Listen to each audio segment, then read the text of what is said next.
All right, I wanted to review the best sort of apparel or clothing choices for a particular trip to the salt, specifically to Cuba in this case. You're going to be in the sun every day, all day long, and you really want to make sure that you've got good sun protective clothing. So we've selected a number of items that we offer here, and I was just going to sort of give some of my personal preferences of things that I really make sure I pack when I go to the salt, and just do a quick overview of what we recommend as far as apparel to wear. So I'm going to start here with quite possibly the most go-to useful piece of clothing when you're on the salt, and this is a branded Solar Flex hoodie. It has a hood that actually has a cinch on it, which, when you're trying to get protection from the sun, you pull it up over your buff and your hat. It's really convenient. It also, this particular Patagonia hoodie has an inseam pocket on the side, which I usually put my lens cleaning wipes and my chapstick in. So love this hoodie. It's a go-to. And when I get ready for a day on the salt, I like to take in a little bit of sun. So I don't have a good example of a skort here, but I wear one of those Patagonia skorts or a pair of shorts. And then I always make sure that I've got a pair of long pants. These are men's pants, but this is a Patagonia lightweight pant that you can easily just slip on in the middle of the day to cover up from the sun, or you can wear them all day. A lot of the men that I talk to really love these Patagonia pants. They also really love these Squala pants. Any of these quick dry, lighter colored fabrics that don't have a heck of a lot of what I like to call farkles or, flare, things that you might get your line stuck on. So, you see those pants that may have zippers down the side or buttons down the side. Avoid those if possible. That's just an opportunity to get your line wrapped around something on your clothing. So minimal extra stuff, but pockets are great. Lightweight, quick drying, sun protection is really important. This is another go-to hoodie from Patagonia. I think this is the men's version.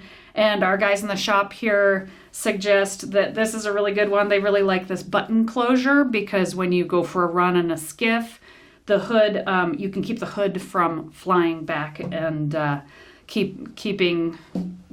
flying back and essentially not doing its job anymore. There's a couple other options. You see a lot of these guys on the salt wearing the button-up shirts, and really this is great too. Super lightweight, super quick drying, really nice hand to this. This particular one's made by Sage. And then Squala also has a sun hoodie that the guys in the shop here also recommend. So really just the biggest thing in the Caribbean is making sure that you are protected and buttoned up as it relates to sun protection. To that end, going to want to make sure to have a hat to keep the sun out of your eyes. One thing to consider is the color of the brim, believe it or not. You want to have a dark color under the hat here.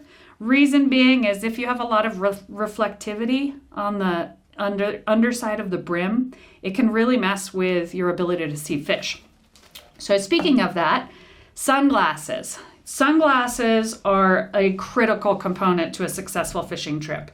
You want to make sure to have at least 2 pairs. I oftentimes will bring my primary go-to pair, which is usually a pair of, I think I've mostly fished with Costas, and I make sure that I've got glass lenses and the reflective, either silver mirror. There's I believe there's a green mirror as well. That really makes a total difference when you're looking for fish and trying to see fish when you're on the salt. I also bring a pair of low light lenses. If you have an off day where you've got too much cloud cover, that can really be a game changer as far as being able to see. I think we've got Smith and we've got Bajío. So really any brand, it doesn't really matter, but you're going to want to make sure to have a good primary pair, a backup pair in case you lose the first pair, and a pair of low lights for any good trip. Lens cleaning solution and a lens cloth or even these little wipes really are a big deal as well. You get sunblock or you get salt on your lenses from a run, and you can't see those fish unless you have the ability to be able to clean those lenses up. Finally, buffs. There's all sorts of different buffs out there. This is a Patagonia buff. Choose a color and a pattern that you really like.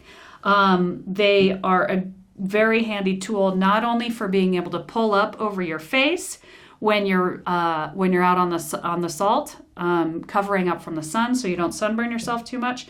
But they also, if you pull it up far enough, they'll protect your ears when you're on a run. Believe it or not, the wind sort of buffeting against your eardrums when you're on a run can be sort of obnoxious. So the buffs are a great tool.